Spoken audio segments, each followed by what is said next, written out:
For today's episode ng ating On The Road, samahan nyo kaming bisitahin ang isa sa mga pinakasikat na market, hindi lang sa Canada, kundi pati na rin sa buong mundo, ang St. Lawrence Market. Ipapakita ko na rin sa inyo ang isa pang pasyalan na pwede nyo ring puntahan malapit dito, ang Distillery District. Kaya tara na, let's get on the road! Hello, ako nga pala si Bryce. Bata pa lang ako, ang lagi nagtanong sa bahay namin, nasaan na si Bryce? Kasi kung hindi ako tumatakas para mag-computer, tatakas naman ako papunta sa ilog. Pero wag niyong gayahin yun ha. Kaya ngayong malaki na ako na mismo magdadala sa inyo sa iba't ibang lugar. Samahan niyo ako, kasama ang aking pamilya at subaybayan dito sa aking channel, Where's Bryce Now? Yan. Pagkas na kami, para diretso gala na kami mamaya. So, punta namin ay sa St. Lawrence Market at sa Distillery District at tapatan namin sa inyo yung flat iron ng Toronto, yung Gooderham Building.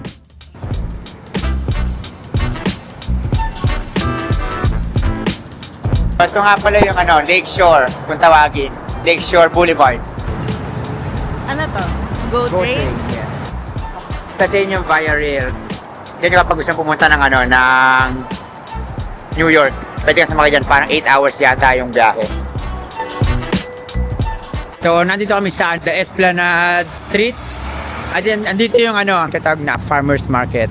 Yung mga fresh produce. So, Sunday variety na lang pala ang nasa Big White Tent. Dahil last month lang ay nag-open na ulit ang the-developed St. Lawrence Market North. Kung saan, nagaganap naman ang Saturday Farmer's Market. At yung Market North na St. Lawrence. Tuwing Sabado, dito nga nagaganap yung tinatawag nilang Saturday Farmers Market, kung saan nagbabagsak sila ng mga local products ng Canada. Umaga pa ng alas 5 ay bukas na sila. Sayang lang kasi Tuesday ngayon kaya hindi na rin namin may papakita sa inyo.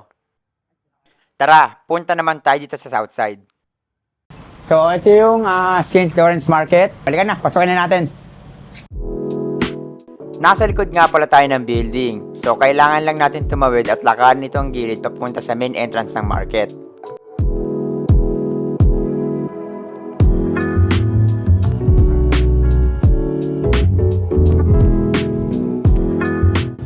So papasok na kami ngayon sa St. Lawrence Market. Ito yung entrance niya.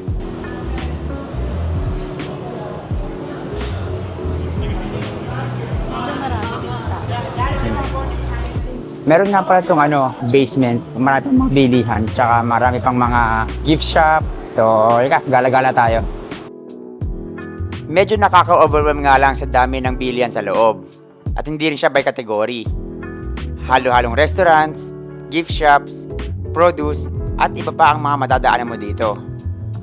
Kaya kung first time mo at hindi mo alam kung saan hahanapin, meron naman silang mga nakadisplay na directory sa entrance. At kung curious ka naman sa history nitong market, may nakapaskil din sa iba't ibang level ng building na pwede mong basahin. Maghanap muna kami ng kakainin. Papata namin sa inyo yung itsura.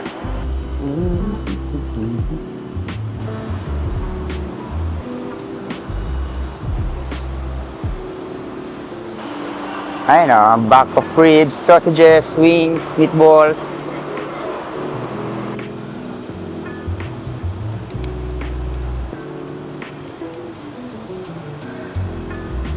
Ito yung sikat na Paddington Bacon Sandwich. Sayang lang, di kami nakabalik dito. So next time na lang siguro. Portuguese tart. Para siyang mini empanada.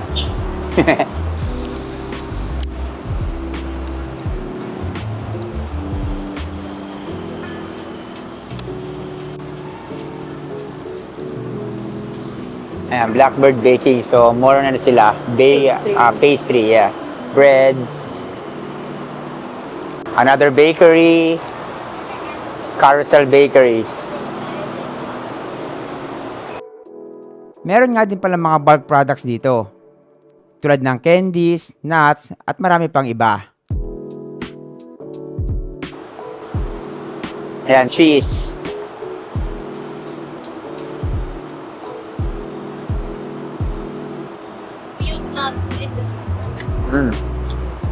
Ibigyan ka rin. May free tea sila.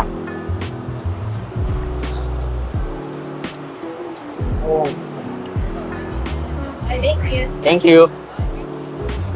Maoy lang. Yummy. Ito, pizza and pasta. Dito kami kakain. How much for lasagna? $18 after tax. $8 after tax. Looks so yummy.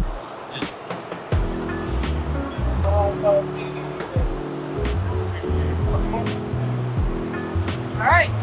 One lasagna, anything else? That'll be it. So, ito yung pagkain namin. Mag-ano kami? Pasta. Maglalasanya kami. So, binili namin siya sa sa pizza and pasta for $18 after tax na. So, with la pasta sauce and a meat sauce, pesto sauce, and some cheese. Masarap yung pesto sauce niya. O, paano ba yan? Diyan muna kayo ha. Gutom na kami eh.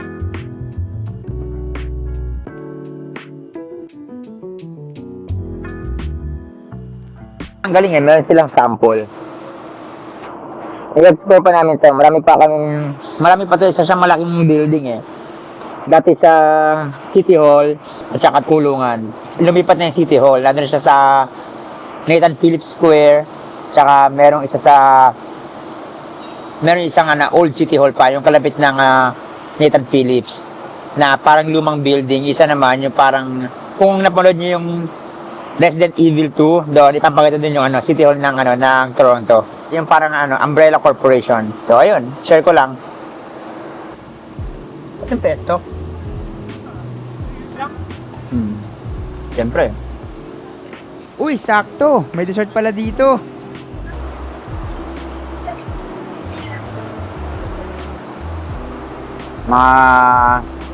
Meringue. Sa Pilipinas, tawag yan ay merengue. Canada Day on July 1st. Chocolate. Cakes.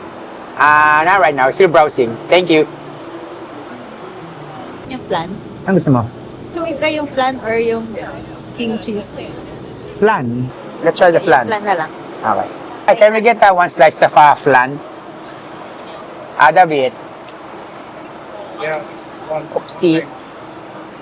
Hala, ang dami pa palang cake dito sa kabilang side. Hindi namin agad nakita, sayang. Mukhang masasarap pa naman. So ayan, mag-try naman kami ng dessert. Galing to sa Future Bakery sa loob ng St. Lawrence. So nandito kami ngayon sa sa labas. Para ibang view naman. Digin. Not bad. Not bad. Hindi masarap. It's good. Sarap siya. Hindi siya sobrang tamis. Nasa kami? Nasa Lower Jarvis Street kami na side. Pag pa-north ka, labas mo King. Pag pa-south ka, papunta ka ng Lakeshore.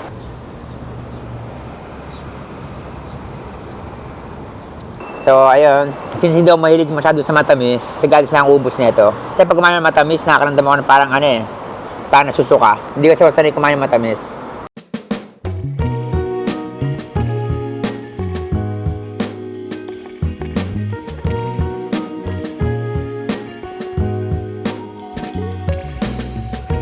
Hindi nga lang pala mga pagkain o souvenirs ang mga makikita mo dito. Meron din katulad nitong placewares na nagtitinda ng mga baking o kitchenwares. So, ito yung sungka ng Canada. So, wala lang siyang bato. Isa siyang malaking sungka. Olives. The market's first cheese store since 1958. Ayan, sa kanya kinukuha yung cheese. Siguro. Oh, sorry. I'm so sorry. Ayan, in-explain niya kung ano yun sa cheese. Ayan.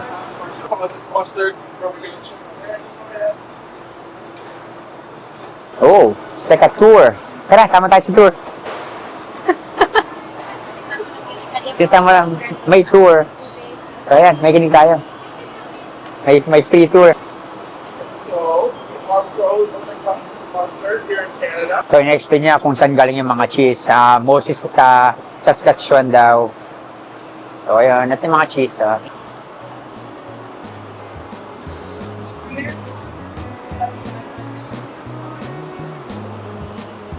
Meron pa sa loob.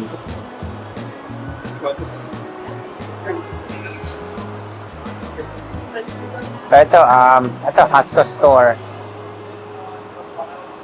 So ayan hot sauce store. Sample. Mas ng sample, kaso busog na ako. Tsaka hindi mo naman masyadong mahilig sa manghang.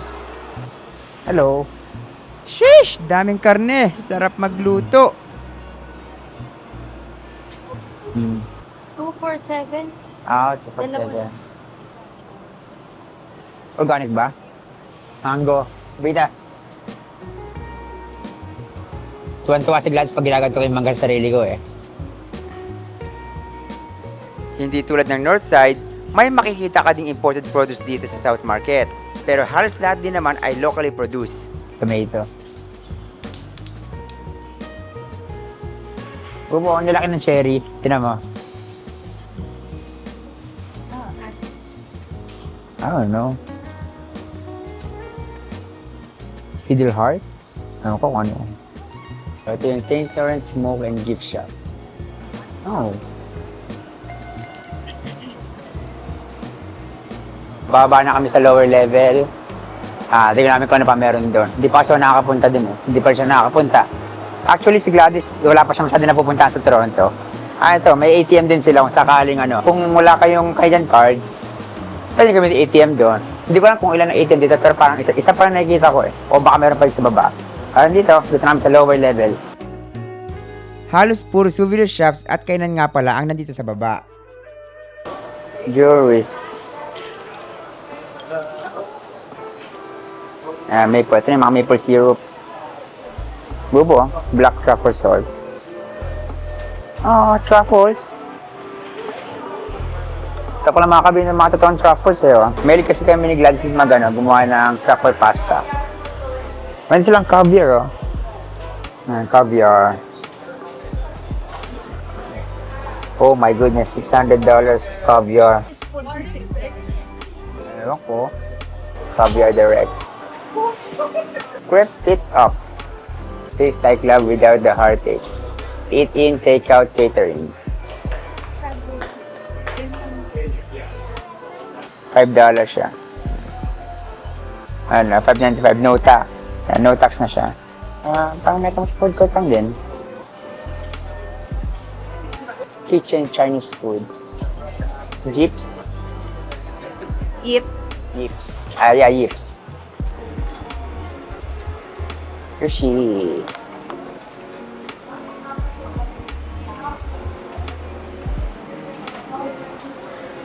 Tempura. Bilog oh. Ewan ko.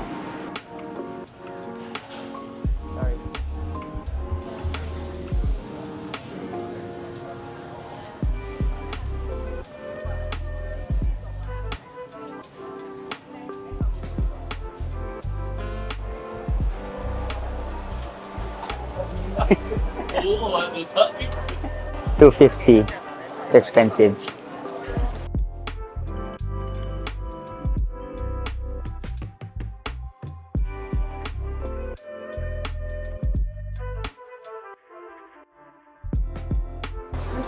Ayan pa, meron pa sa baba. May dalawa pa silang ATM.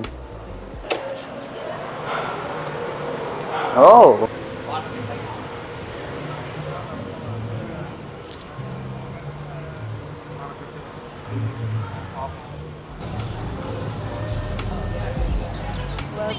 To Market Street.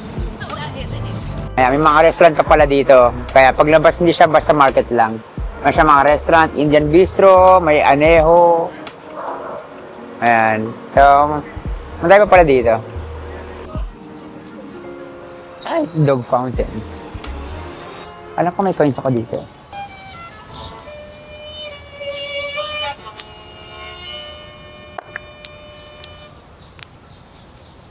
Ay, ito yung Gooderham Building. Ginagawa siya ngayon, kaya wala makita. Ayun yung flat iron ng Canada. Ay, ng Toronto. Sa Vancouver, meron din siyang flat iron. May ganyan din. So, next namin destination ay Distillery District. Tara, lalo tayo doon.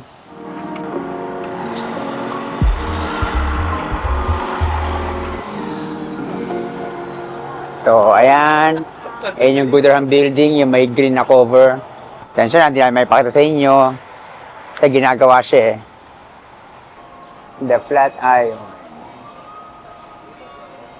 Mula sa St. John's Market, papunta ng Distillery District, abot ka ng 15-minute walk. So, ayun yung dog fountain pala. Pata namin sa inyo mamaya. Tatawid lang kami. So, ito na yung dog park. Yung fountain, meron mga naka-display na aso. So, ayan. Ayan siya. Ito yung likod ng Gooderham Building. So, ayan. Ayan. Ang daming tao. May magtatrabaho pa.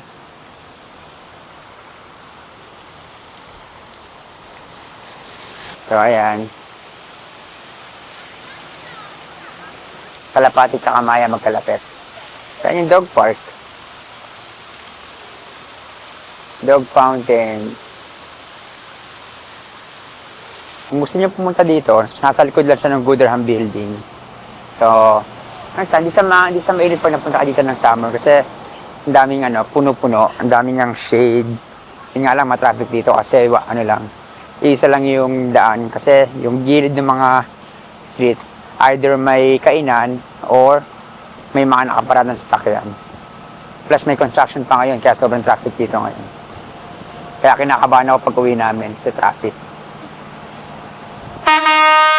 Whoa! Ngayon ay 12:08 na.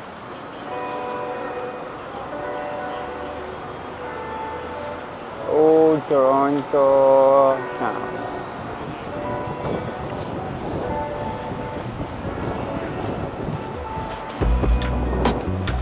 Check si Google Maps.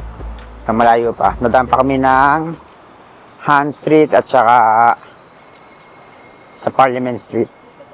Dito na kami sa Distillery District. Parang nag-iba na to ah. Saan tayo? So ito na kami, in Distillery District.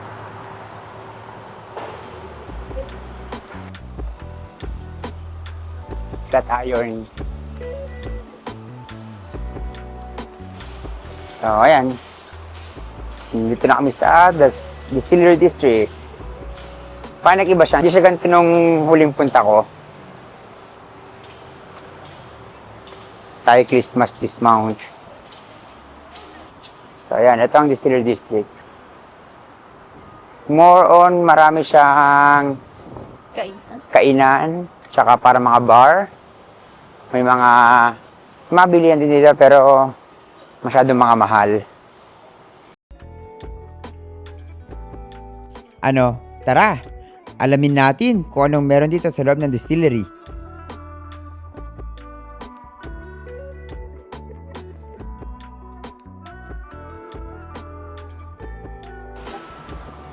Ayan, kung nanonood kayo ng Stranger Things, hindi yan yung kalaban nila doon na display lang yan dyan. Pero dati wala yan. Baka siguro kaya na lang tinayo yan. Get back to where you once belong. Ayan, Thompson Laundry Gallery. Close.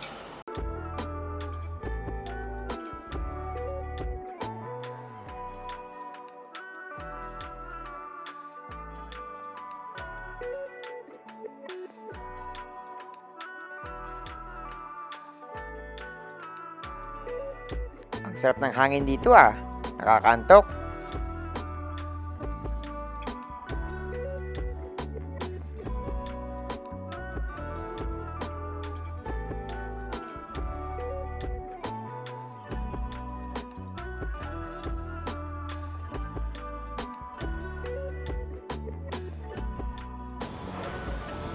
Gluten-free. Gusto mong coffee? Balzac. So, andito kami ngayon sa Balzac Coffee. Kasi may nakita kami sa na nagre-recommend na itong shop na to. So, try namin. Dilawang kape. Mga pag-Canadian maple latte.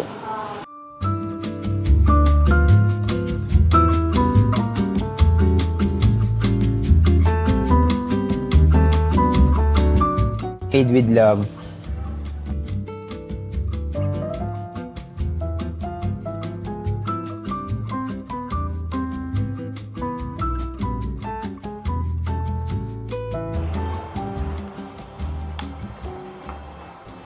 Sarap.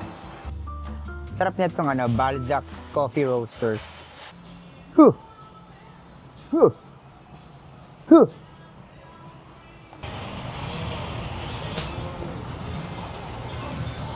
Cute.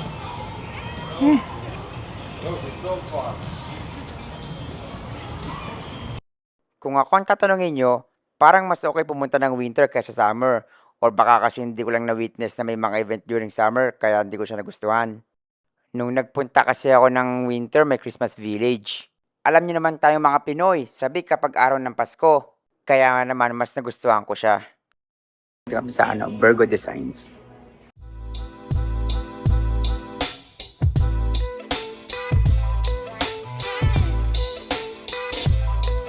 And ang cute, mga tower. Oh.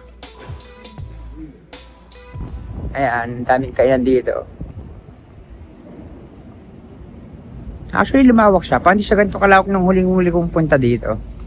Pero sobrang tagal na nun. Ayan, palabas na to. Tara, balik kami sa main entrance. So, pagbalik kami sa main entrance, pagka tingin-tingin namin doon, babalik na kami sa parking lot, tapos doon, magkita ulit tayo doon kasi maglalakad kami ng malayo. So, ayun. Punta kami ngayon sa main entrance. Meron nga din pala ditong love lock kato dun sa Paris at sa South Korea. Sayang nga lang at wala kaming dalang lock. Pero may mabibilihan naman dito. Nagkataon nga lang na sarado. Babalik na lang ulit kami dito para maglagay ng lock at ma-experience na din.